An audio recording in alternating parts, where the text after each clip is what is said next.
Hello there, YouTube, and hello to the Grumpy Celt. This is a response to the Grumpy Celt's request for opinions on the subject of role-playing games and art. We have this is a very divisive issue, and you have both camps arguing their point very forcefully, to the point where a lot of forums seem like this going backwards and forwards.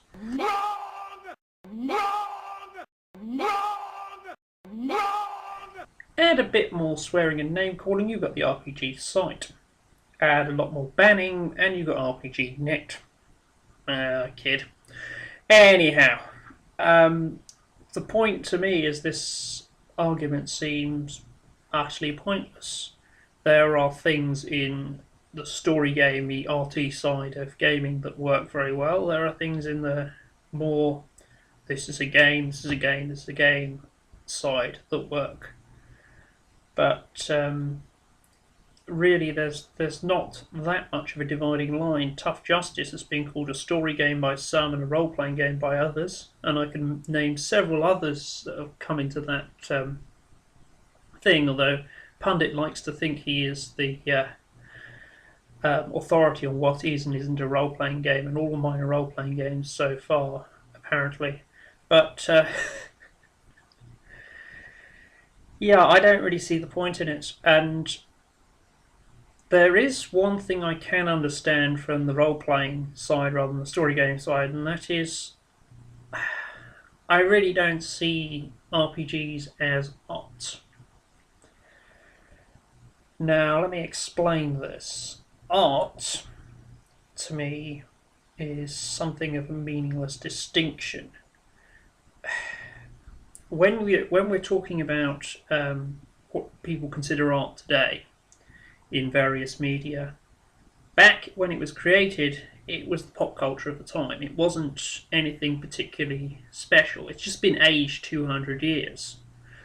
And to several hundred years or whatever. Shakespeare wasn't an artist, he was an entertainer, as far as I'm concerned. Shakespeare came up with these stories. He presented them in the format he knew well, which was theatre at that time, which the theatre of that time has developed into what we now call pantomime here in the UK. So that's all based on audience interaction and just generally taking the piss out of the very silly story that's going on stage.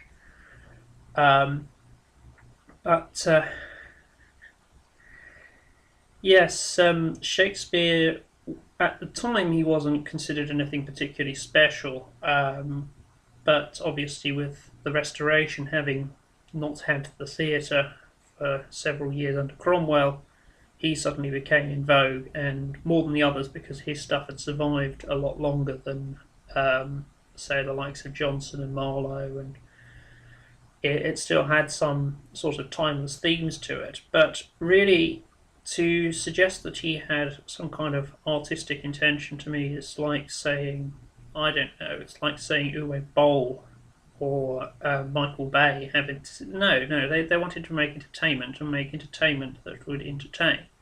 Yes, you can read into Shakespeare quite a lot, and you can read into crappy entertainment quite a lot. I have a review show, I know this. But you really are, when you're doing so, just picking up on things that the author never intended.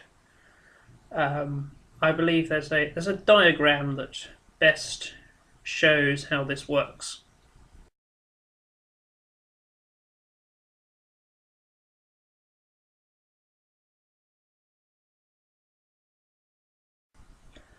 That's not to say that authors and artists don't mean to comment on things intentionally. Occasionally, I've done it. A lot of people who've done otherwise very puerile work have done it. Mole Flanders is my favourite example, in that it was probably the most explicit book to be actually allowed under the censorship laws of its time, purely because it was a satire of the class system and the problems of judging people by their class and where they were born, etc. It's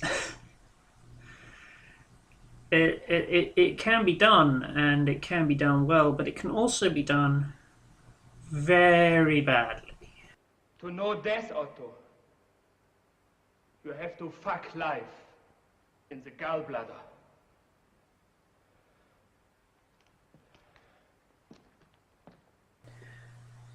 So I will capitulate to the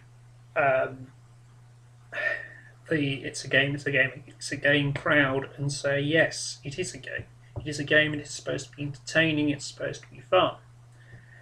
But at the same time, I do have some sympathies with the arty crowd in that they put more emphasis on storytelling, which isn't necessarily a bad thing, because it makes it somewhat easier to relate to for somebody who isn't sort of a long-time Dungeons and Dragons veteran or whatever.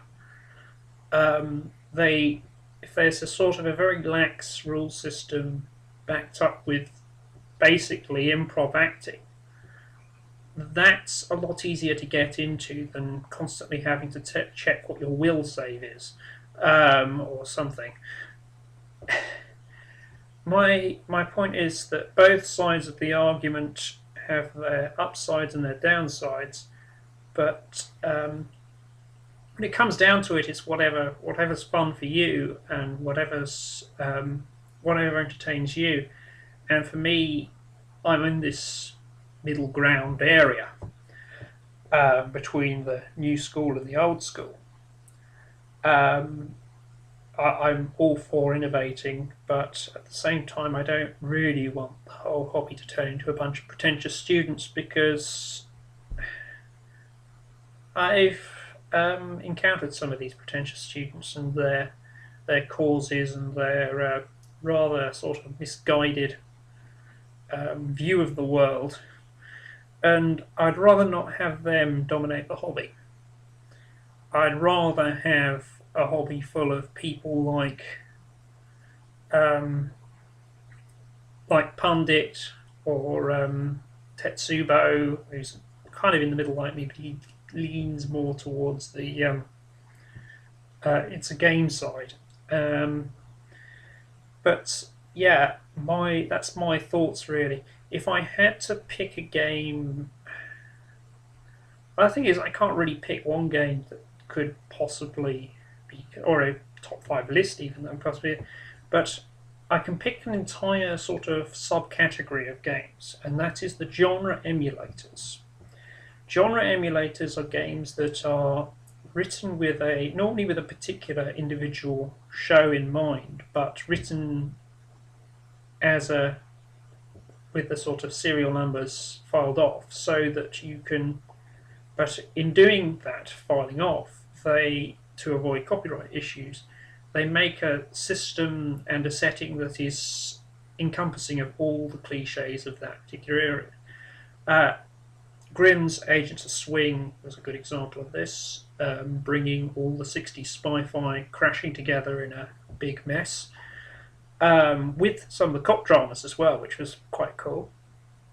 Andrew Peregrine's Hellcats and Hockey Sticks. Remains my favourite role-playing game to date that I've read, and it's such a good emulation of the Centurions mindset and the sort of public school mindset in general, really. Even more so than my attempt at it with WizKid the Cheapening. It's an astounding read and an astounding game that I think is probably pretty close to artistic in its, but not in a kind of a pretentious way, but in a way that it's kind of providing a medium by which existing art can be adapted and built into its own stories by the players and the games master. and that's something that I'm very keen on doing. I'm going to be doing it with CID Coppers in Disguise, among other things. So yeah, those are my thoughts. I ran right down the high street firing guns into the air. I abducted total strangers and I shaved off all their hair. I punched a copper, then I robbed a post office today. Then I smashed a bus shelter, but it's really all okay because it's art. It's art. If you're sensitive and smart, it's immediately apparent that it's true. It's art, and its functions to impart the fact that I'm much cleverer than you.